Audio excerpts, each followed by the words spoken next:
ছাত্ৰ ছাত্ৰীসকল, আজি তোমালোকক আমাৰ হৃদযন্ত্ৰৰ কাৰ্যৰ বিষয়ে ক'বলৈ আহিছোঁ। আমাৰ হৃদযন্ত্ৰৰ কোঠালি হৈছে 4টা। ঠিক সেইদৰে সোঁৱলিন্দ, বাওঁৱলিন্দ, সোঁনিলয় আৰু বাওঁনিলয়। এই কোঠালিকেইটাত তেজৰ চলাচল কেনেদৰে প্ৰবাহিত হয় সেইটো ছাত্ৰ ছাত্ৰীসকলে চলনৰ দ্বাৰা বুজাব। এতিয়া তোমালোকক আমাৰ হৃদযন্ত্ৰৰ বাওঁফালৰ ওপৰফালৰ কোঠালিটোত কেনেদৰে তেজ সোমাই সেইটো দেখুৱাব।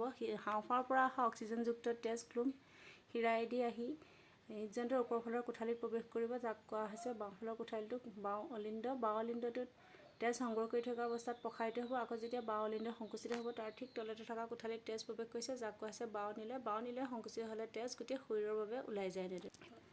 ঠিক সেইদৰে হৃদযন্ত্ৰৰ সোঁফালৰ ওপৰফালৰ কোঠালিটোক কোৱা হৈছে সোঁৱলিন্দ। সোঁৱলিন্দত গোটেই শৰীৰৰ পৰা অহা অশুদ্ধ তেজ আহি ঊৰ্ধ্ব মহাশিৰা আৰু নিম্ন মহাশিৰাইদি আহি সোমাইহি, আৰু যেতিয়া সোঁৱলিন্দটো সংকুচিত হ'ব তেতিয়া তেজ সোঁনিলয়ত প্ৰৱেশ কৰিব। আকৌ যেতিয়া সোঁনিলয় সংকুচিত হ'ব তেতিয়া তেজ অক্সিজেনযুক্ত হ'বৰ বাবে হাওঁফাওলৈ গতি কৰিছে।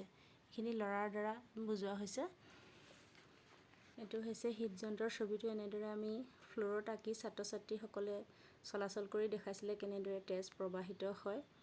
ইয়াত ছোৱালীজনীক দেখুওৱা হৈছে বিশুদ্ধ তেজ কেনেদৰে বাওঁৱলিন্দৰ পৰা বাওঁনিলয়লৈ গ'ল, এনেদৰে আকৌ বাওঁনিলয়ৰ পৰা গোটেই শৰীৰৰ বাবে ওলাই গ'ল। আকৌ এয়া অশুদ্ধ তেজ সোঁৱলিন্দত সোমালে, সোঁৱলিন্দৰ পৰা সোঁনিলয়, সোঁনিলয়ৰ পৰা অক্সিজেনযুক্ত হ'বৰ বাবে হাওঁফাওলৈ গতি কৰা এনেদৰে দেখুওৱা হ'ল।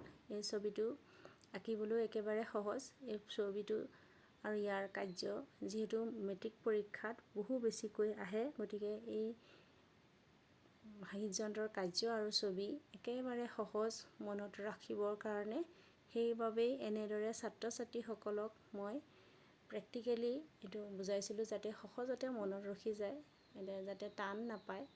তোমালোকেও ছাত্ৰ ছাত্ৰীসকল, তোমালোকেও এনেদৰে প্ৰেক্টিছ কৰি পিনি এইটো মনত ৰাখিবলৈ চেষ্টা কৰিবাচোন। একেবাৰে সহজ, আৰু এবাৰ মনত ৰখি গ'লে আৰু দুবাৰ চাব নালাগে। কেনেকুৱা লাগিল ক'বা।